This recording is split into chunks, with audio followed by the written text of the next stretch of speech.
Всем привет! В этот ненастный дождливый день уже наступает рассвет. Мы нашли себе новое приключение, отправляемся в далекое путешествие. Решили доехать до Крыма на новом автомобиле. Нам любезно его предоставили на тест-драйв. Это Chrysler 200, американский вариант, 2.4, бензиновый, только приехал в Российскую Федерацию. Это полностью американец. Сделаем небольшой обзор, но чуть попозже. Ну что, посмотрим, дойдет ли американский автомобиль по нашим дорогам до Крыма и что с ним при этом приключится. Вы все скоро увидите. Так, ну вот мы въехали в Тульскую область. Погода вроде более-менее налаживаться стала. Позади уже 2,5 часа дороги. Я думаю, мы сейчас заскочим, попробуем в город. Посмотрим, если получится, как мы и говорили, найти пряник, если магазины будут открыты. Дорога просохла. Мы, конечно, выезжали рано-рано утром. Был жуткий туман, просто жутчайший туман. Да, жуткий туман. Продолжаем двигаться по трассе. Плюс еще дождь начал накрапывать, но сейчас вот он прекратился. Давайте покажу автомобиль. Естественно, у нас все в милях. Мы вот настроили среднее табло. Так получилось, что настроили на километров в час, перевели все в Цельсий с Фаренгейта. У нас есть легкий дополнительный помощник, это экран. Ну что, пока автомобиль ведет себя хорошо.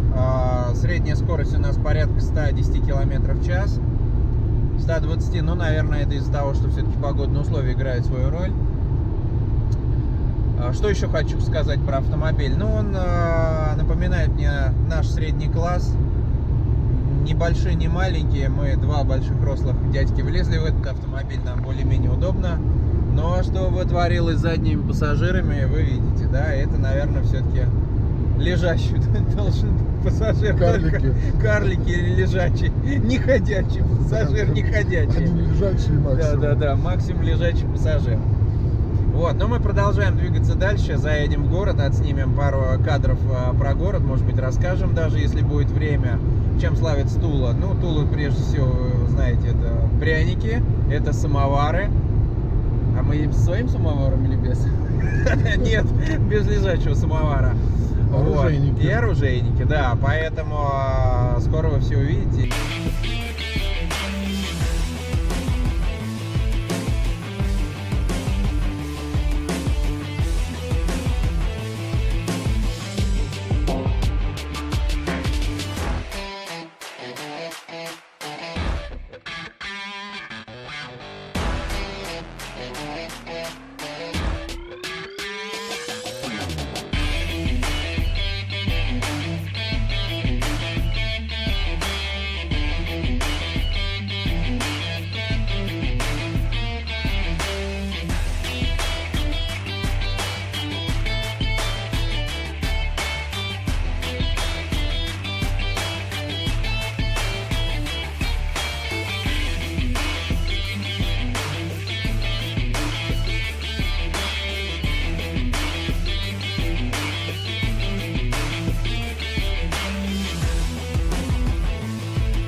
Ну что я вам хочу сказать, по маршруту следования, чем дальше от Москвы, тем, в общем-то, почему-то снега больше, это какая-то непонятная, необъяснимая вообще вещь. Да, вот сколько уже, 359 километров, а снега все больше и больше, покров не уменьшается. Странно, едем на юг, а снега больше. Мы планируем в Ростове, да, остановиться, в Воронеже еще поснимать. Вот мы почти добрались до Воронежа. Вот мы проезжаем река Дон. Решили заехать в одноименный город Задонск. Вот он с левой стороны от нас. Сейчас попробуем найти дорогу, съедем и посмотрим, что там находится.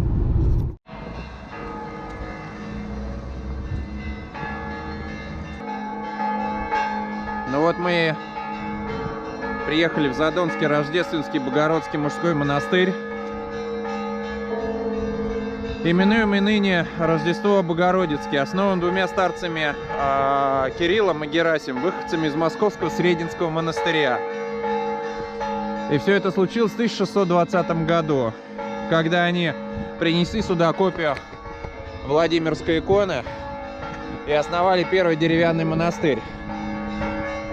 Ну что хочу сказать, доподлинно неизвестна история этих двух монахов, что с ними стало, но, как гласит история, скорее всего, они здесь продолжили службу. Ну вот посмотрите, какая красивая колокольня.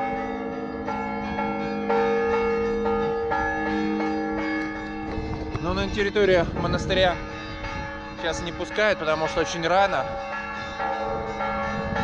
Начинается служба, а мы продолжаем дальше наше путешествие. Воронеж очень красивый современный город. Много памятников архитектуры.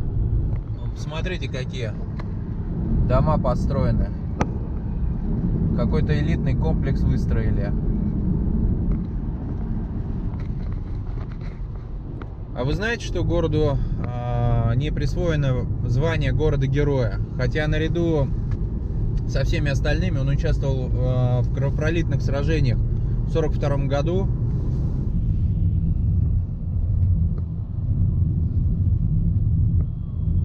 Вот мы въехали в Воронеж. Мы на центральной площади, недалеко от памятника воинской славы города Воронеж. Ну, что можно сказать? 2 августа 1930 года в Воронеже был сброшен первый советский военный воздушный десант, состоявший из 12 человек. Теперь 2 августа празднуется День ВДВ. Мемориальный комплекс в честь защитников города, который состоит из 12 фигур, изображенных в виде всех родов советской армии, а также партизан и ополченцев. Перед ними горит вечный огонь. А вы знаете, что в Воронеже 12 суток продолжались уличные бои на правом побережье Воронежа, которые по накалу и продолжительности совместимы лишь только с городами-героем Сталинград, а по длительности пребывания на переднем крае Воронежа уступает лишь 3 городам – Ленинграду, Севастополю и Новороссийску. В Воронеже расположен памятник почтальону. Прототипом памятника стал реальный военный почтальон, воронежский красноармеец Иван Леонтьев, служивший в годы Великой Отечественной войны. Воронеж является колыбелью также российского регулярного военно-морского флота. В 1700 году на Воронежской верфи был торжественно спущен на воду пушечный парусный линейный корабль, построенный по проекту русского царя Петра I. В июне 1941 года на Воронежском заводе были собраны 2 пусковые установки БМ-13, легендарные «Катюши». 7 июля 1942 года по 25 января 1943 Воронеж, частично находясь под немецкой оккупацией, понес значительный ущерб. Было разрушено порядка 90% всех живых зданий.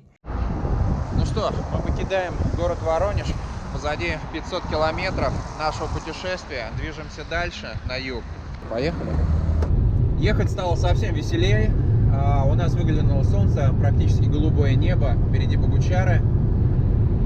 Дорога вообще не радует полным отсутствием автомобилей. До Ростова остается ровно 500. Проезжаем Богучарский район. Такое интересное название — Богучар. Что это, интересно, за название? Я думаю, надо посмотреть, изучить.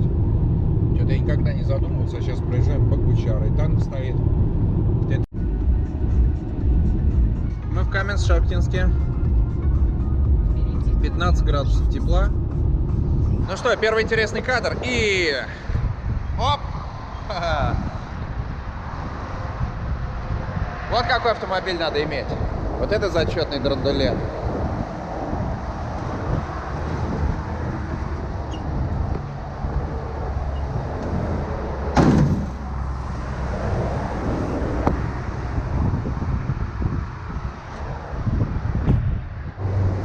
Я патриот.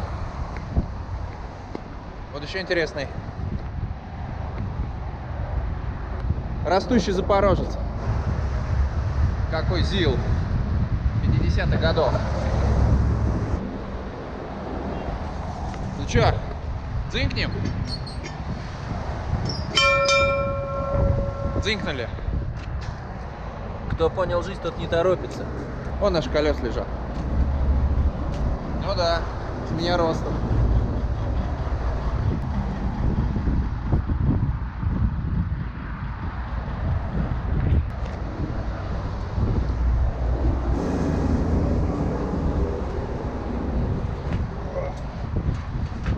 Пауза-патроны, или как они называются?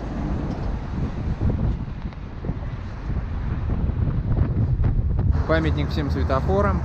А еще интересный экспонат. Вообще обалдеть. Это инвалидная коляска Моргунова. 58-70 год. СМЗ. Вон она маленькая. Вообще кабриолеты делали. Почему у нас до сих пор не выпускают кабриолеты? Выпускают всякие машины непонятные с железными крышами. Редкий случай люк ставят. А в 50-х, 70-х делали кабриолеты. Что Волги, что Победы. Ну, такое бывает. И мы стоим. Ну что, продолжаем движение. Вперед. Сейчас проезжали, увидели вот такую стеллу. Журавли, не вернувшимся с войны. Вот она как раз здесь написано, не вернувшимся с войны. Мать стоит. А здесь солдаты в виде журавлей. Ну вот и Ростов, город-герой Ростов. Он встречает нас теплой погодой, плюс 16 градусов. Нам осталось порядка, наверное, 15-17 километров до гостиницы и будем размещаться.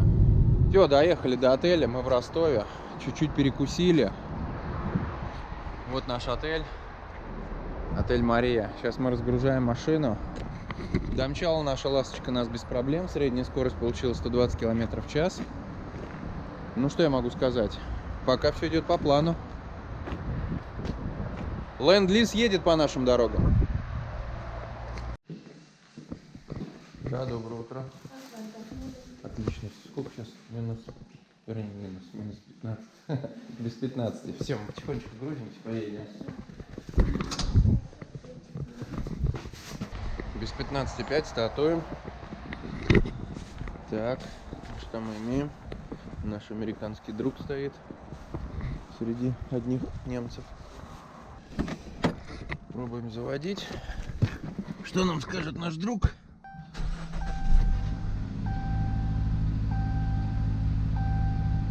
Быстро и качественно. Ну что, греемся и в путь. 5:13. Ну что, у нас первая проблема. Загорелся чек Energy. Сейчас будем выяснять, о чем проблема. Подключили необходимое оборудование. Сейчас подключаемся к машине. Все, нашли машину. Так, ну что, считываем КД ошибок. Трансмиссия, кулон, термостат. Так, термостат. Все сбросил, все хорошо.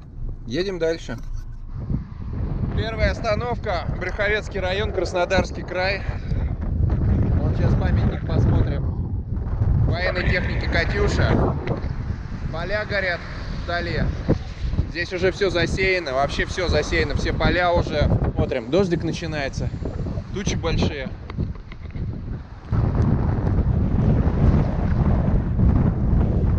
Красота какая.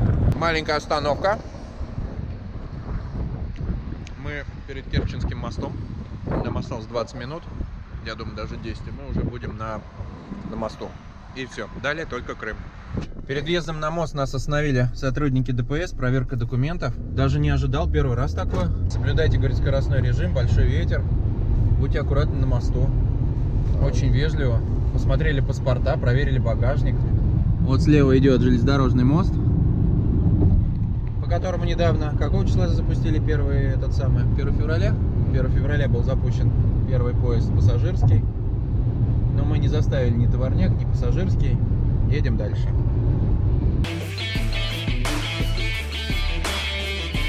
Мост охраняет ракетно-зенитные войска. Вон сколько техники стоит. Вообще обалдеть, сколько техники. На каждой возвышенности. Ух ты, вообще обалдеть. Ну вот мы и в Симферополе. Погода нас, конечно, не очень радует, но тем не менее погоду заказать не удалось. Вон новое здание аэропорта мы проезжаем. Кушаем. И начинается путешествие.